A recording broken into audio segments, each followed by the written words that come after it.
PNC received a troubling complaint from a resident who says that his apartment complex has created an unsafe and possibly dangerous construction project. Tim McHenry traveled to the scene to investigate. Here's the story. A resident of Hemlani Apartments in Maritzo, Frank Ungata, sat down with us to raise a concern regarding what he says is a poorly maintained construction project. Ungata says he was hurt because his paratransit bus got stuck in a ditch at the entrance of the apartment building where the work was being done. Thursday morning, I went to the Addisons and I scheduled my ride for Pirate to pick me up. And unfortunately, like I said, the bus was able to come in, but on our way out, the bus traveling back out was fell into the ditch. And it's not like they fell into the ditch; it's that the ground was improperly secured, and the bus fell in the right side. And I was sitting on the right side, so I injured my back and my neck.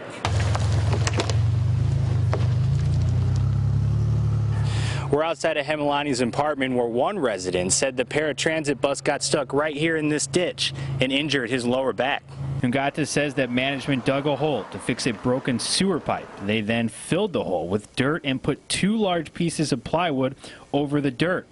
After the accident, according to Ungata, he called his landlord to inform him of his injuries. What had happened, I was at the clinic, and that I sustained injuries, and also that the bus may have sustained damages.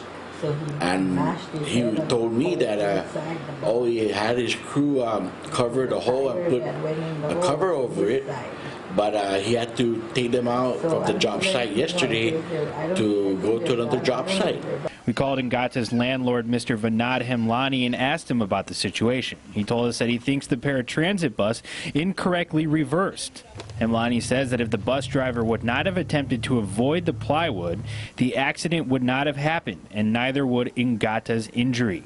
Ungata, however, says the way the job was done is dangerous. There's no indication that it's even open trench or be careful or whatever.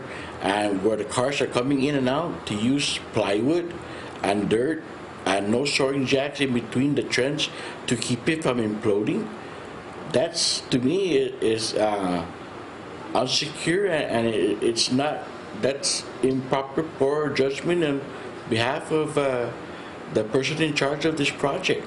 Hemlani says the job was small and relatively easy. It's a simple. It's not a very heavy duty kind of work where it involved electrical or anything like that. It was just a simple pipe change. It was just we had to dig it just to fix it because the line was cracked and it was causing backup into the apartment. So it was just a simple maybe 10 feet of change. That's all we did. Ungata, who's legally blind, is worried that the unsafe nature of the project could harm him or the children in the complex. We asked Hemlani about Ungata's worry. If a person cannot see, if a person's family member would guide them to the bus or take them in the bus and make them sit down, I mean, that's the natural way we would do something like that, you know. Hemlani says that he thinks the way the project was set up is safe. For PNC News, I'm Tim McHenry. Hemlani tells PNC that he has removed the plywood and poured a layer of basscrete over that hole.